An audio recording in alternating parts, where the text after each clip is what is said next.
Kita ko lang kasi 'to, eh, satirical post, satire pala 'to 'no.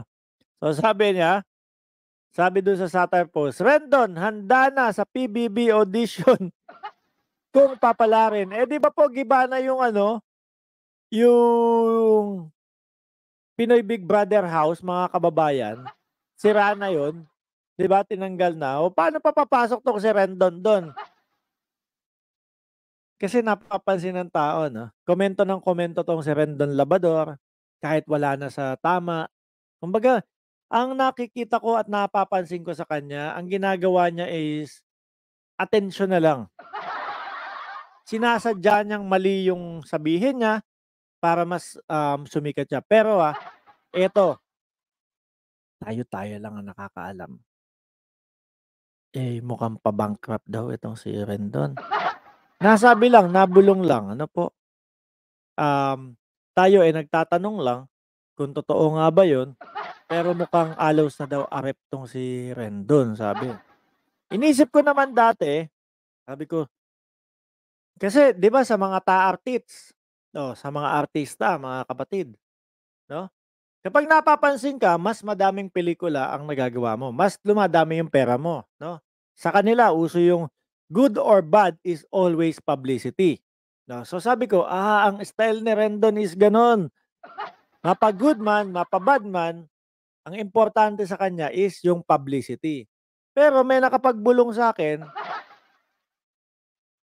yung mga account pala nito, eh, hindi naman monetize. So sabi ko, bakit niya ginagawa yung mga komentong gano'n?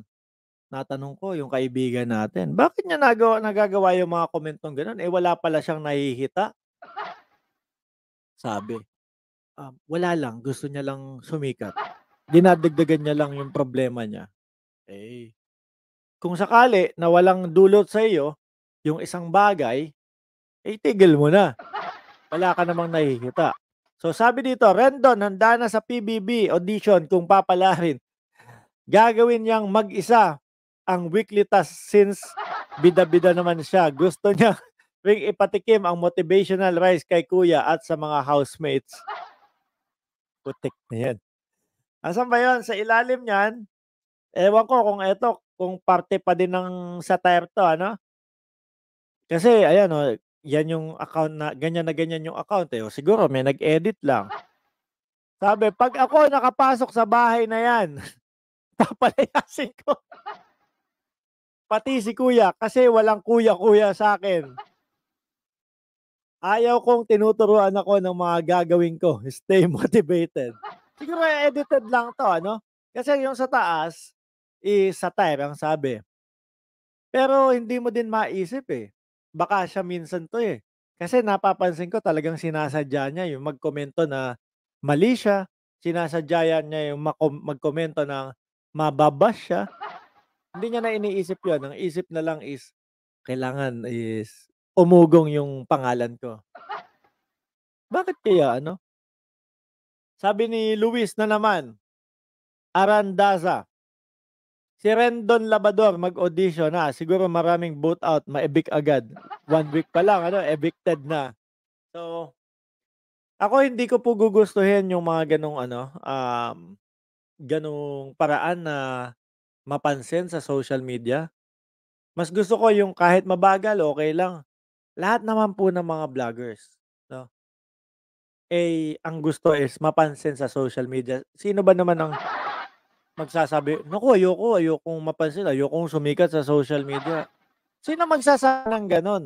Samantalang ibinabalandra mo nga yung mukha mo sa social media. Ano, maglalagay ka lang diyan para ano,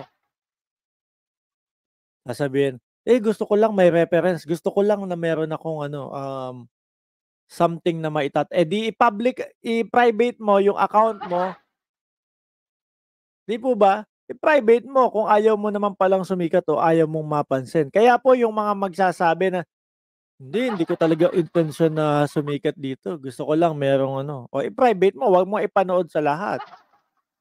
Meron po kasing mga gano'n, sasabihin nila, "Wala lang, chill-chill lang, pero hindi ko habol yung views." Anak ng tinapa. Meron po bang gano'n, 'di ba?